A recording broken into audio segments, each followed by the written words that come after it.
नमस्कार मित्रांनो, आमच्या चॅनलवर नवीन असाल तर चॅनलला नक्की सबस्क्राईब करा, म्हणजे तुम्हाला मालिकेचे नवनवीन एपिसोड सर्वात अगोदर पाहायला मिळतील. तर तुला शिकवीन चांगलाच धडा या मालिकेमध्ये काय घडलं ते आपण बघणार आहोत. तर इकडे अक्षरा बसलेली असते आणि शिवानी आणि ओमकार तिथे असतो. शिवानी आणि ओमकार अक्षराला समजवत असतात. तर अक्षरा रडत असते, अक्षराला भान नसते, अक्षरा खूप रडत असते. तर तेवढ्यात अक्षराचा मोबाईल व्हायब्रेट होत असतो. तर शिवानी बोलते, तुमचा मोबाईल व्हायब्रेट होत आहे बहिणी. तर अक्षरा तो मोबाईल बघते तर काय, तिच्या आईचा फोन आलेला असते. तर अक्षरा ती फोन उचलते, त्यावर खूप मिस कॉल आलेले असतात. तर ती बोलते, बोल ना आई, काय झालं. तर मग तिची आई तिला विचारते, कुठे आहे बाळा तू, बरी आहेस ना तू.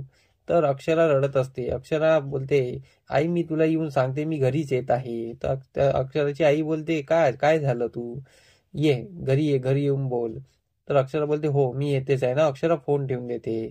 तर अक्षराचे हे बोलणं ऐकून इकडे तिची आई चिंतेत असते आणि अक्षरा फोन ठेवते आणि इकडे ओमकार आणि शिवानी सोबत घरी जायला निघते. तर अक्षरा ओमकार आणि शिवानी सोबत घरी पोहोचलेली असते आणि अक्षरा तिथे पोहोचल्यानंतर ओमकार आणि शिवानीला सोबत बघून त्याची आई चिंतेत पडते आणि बोलते, ओमकार आणि शिवानी तुझ्या सोबत आहे का. तर अक्षर बोलते, हो. तर अ, अक्षराचे बाबा बोलते, लेकीला असंच विचारशील की चाय पाणी काही देशील. तर अक्षरा बोलते, बाबा मी काही पाहुणी आहे का या घरात, मी या घराची लेक आहे ना, तुम्ही पण मला पर्क करता का.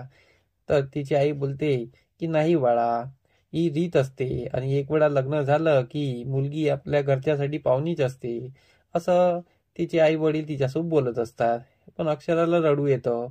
अक्षरा बोलते, तुम्ही तरी मला पर्क करू नका, अधिपतीने मला पर्क करून टाकलेला आहे. तर अक्षराची आई बोलते की नवरा बायकोमध्ये भांडणं होतच असतात, यात काय एवढं. तर अक्षरा बोलते, नाही भांडणं नाही, आमच्या दोघांमध्ये असं काही झालेलं नाही आहे. जे काही भुवनेश्वरी मॅडममुळे झालेलं आहे. अधिपतीने मला घराला बाहेर जायला सांगितलं आहे. आणि अक्षरा सर्व घडलेला प्रकार तिच्या आईला सांगते. इकडे अक्षराने सर्व सांगितल्यानंतर अक्षराची आई चिंतेत पडलेली असते आणि इकडे शिवानी आणि ओंकार निघतो बोलतो असं बोलतात.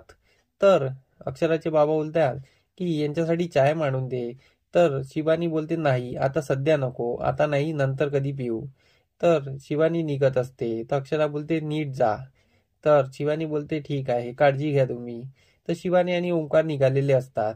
तर अधिपती इकडे ओंकारला कॉल करत असतो. ओंकारला त्या अधिपतीचे खूप कॉल येत असतात. तर ओंकार बोलतो, चला आपण पोहोचलेलोच आहे तर डायरेक्टच भेटूया. तर ओंकार आणि शिवानी अधिपतीच्या ऑफिसला पोहोचलेले असतात.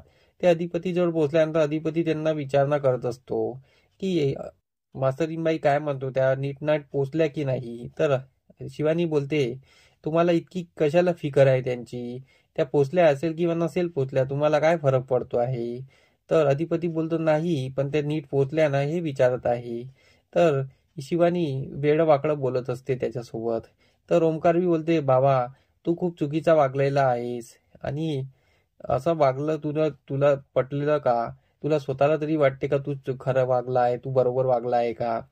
तर त्यावर आपला अधिपती बोलतो की त्यांनी खूप खूप घोळ घालून ठेवलेला आहे, त्यामुळे त्यांनी घराच्या बाहेर गेलेलंच बरं होतं, कारण की त्यांनी खूप गुंता वाढवून ठेवलेला आहे आणि त्यांनी अशी चूक केली आणि आईसाहेबाला अशा तशा बोलल्या त्या, म्हणून त्यांनी चूक केली आहे. तर शिवानी बोलते की वहिनीने चूक केली आहे हे तुमच्या मनाला तरी वाटते का, त्या कधी अशा वागू शकते का, तुम्हाला वाटते का असं. तर शिवानी त्यांना समजवत असते, पण अधिपती त्यांचंही काही ऐकत नाही. अधिपती बोलतो, पण त्या ठीक आहे ना, पोचल्या आहे ना. तो ओंकार बोलतो, हो पोचल्या, पण आम्ही जर वेळेवर पोचलो नसतो तर त्यांचा ऍक्सिडेंट झालेला असता. तर शिवानी आणि ओंकार घडलेला प्रकार सांगतात की अक्षराला काही सूद नव्हती, ती कशी कशी रस्त्यावर चालत होती आणि तिचा ऍक्सिडेंट होता होता वाचला. आम्ही वेळेत पोचलो म्हणून निभावलं. तर अधिपती बोलतो, हो म्हणून तर मी तुला पाठविले ना. तर ओंकार बोलतो, हो भावा, पण मी गेलो होतो, मी त्यांना घरी सोडून आलो. हे ऐकल्यानंतर अधिपती निघून जातो. तो बोलतो, मी निघतो आता. तर अक्षरा इकडे तिच्या आईजवळ रडत असते. अधिपती इकडे घरी आलेला असतो आणि भुवनेश्वरी विचार करत बाहेर उभी असते. तर ही दुर्गी मस्त पेढे घेऊन आलेली असते आणि ती भुवनेश्वरीला बोलते, आज खूप जल्लोषचा दिवस आहे ताई, आपल्यासाठी खूप जल्लोषचा दिवस आहे. आपली बला गेलेली आहे घरातून आणि अक्षरा ही घर सोडून गेलेली आहे, मास्तरीमाई घर सोडून गेलेली आहे. आज पार्टीचा दिवस आहे, खूप खुशीचा दिवस आहे, असं ती वागत असते. तेव्हा भुवनेश्वरी बोलते, तुला काही खूळ लागलं का?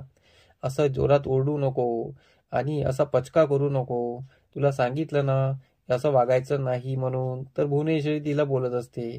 तर दुर्गी बोलते, नाही पण माझी खूप दिवसाची इच्छा पूर्ण झाली आणि आपली इच्छा पूर्ण झाली. मास्तरीमाई एकदाची घरातून निघून गेली. तर हे बोलल्यानंतर भुवनेश्वरी काहीतरी विचारात पडलेली असते. तिच्या डोक्यात काय विचार सुरू असतो माहिती नाही. तर भुवनेश्वरी घरात येते.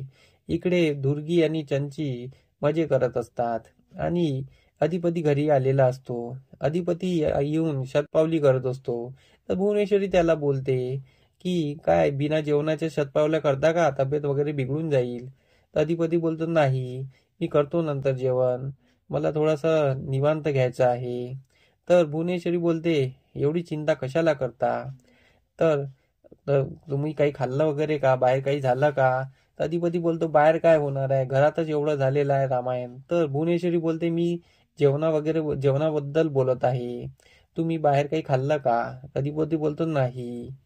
तर इकडे चारुवास आपल्या रूम मध्ये असतो. चारुवास पण चिंतेत असतात. तर आजी त्यांच्यासाठी जेवण घेऊन आलेली असते. चारुवास त्यांना मनाई करून देतो आणि बोलतो, नाही माझी चूक झाली, मी अक्षराला थांबायला पाहिजे होतं आणि मी आता हरलो आहे, भुवनेश्वरी समोर हरलो आहे. तो चारुवास चारुलताच्या फोटो समोर बोलतो, चारुलता मी हारलो आहे, आता मी काहीच करू शकत नाही, मी अक्षराला थांबवू शकलो नाही. तर हे ऐकल्यानंतर आजीला पण मनात कसं तरी वाटते आणि ती भुवनेश्वरी चुकली आहे याबद्दल बोलत असते. तर आजी आजी पण तिथून निघून जाते. इकडे अधिपतीला भुवनेश्वरी टेबलवर बसून जेवण वाढायला देते. तर अधिपतीचं काही लक्ष नसतं. अधिपती आपल्या झुंडीत असतो. अधिपतीचं असं वागणं पाहून भुवनेश्वरीलाही टेन्शन आलेलं असतं. पण भुवनेश्वरी त्याला जेवण भरवायसाठी बसलेली असते. पण अधिपती काही जेवत नाही. तर अधिपती न जेवल्यामुळे भुवनेश्वरी पण जेवत नाही. पण इकडे चंची आणि दुर्गेला खूप भूक लागलेली असते. त्या टेबलवर बसतात आणि बोलतात, आजचा दिवस खूप खुशीचा आहे, आज आम्ही जोरदार जेवणार आणि पोटभर जेवणार, काही झालं तरी आम्ही जेवणार. तर आजी बोलते, तुम्हा दोघांना इतकं छान वाटलं आहे की सुनबाई घरातून गेल्या तर? तर दुर्गी बोलते, हो खूप छान दिवस आहे, आज आम्ही जेवणार. तर आजी पण तिथून निघून जातात. तर दुर्गी बोलते, आज मस्त पोट भरून जेवू आणि जेवढ्या दिवसाच्या आहे तेवढ्या दिवसाच्या जेवू, मस्त खीर खाऊ वगैरे. आणि त्या दोघी जेवायला लागतात. त्यांना काही फरक पडलेला नसतो. तर इथेच आजचा भाग संपतो. आमचा एपिसोड कसा वाटला आम्हाला कमेंट करून नक्की सांगा. धन्यवाद. व्हिडिओ कसे वाटला हे आम्हाला कमेंट करून नक्की सांगा. तुमचा प्रतिसाद आमच्यासाठी खूप महत्त्वाचा आहे. तर आमच्या व्हिडिओला कमेंट नक्की करा आणि लाईक करायला विसरू नका. धन्यवाद.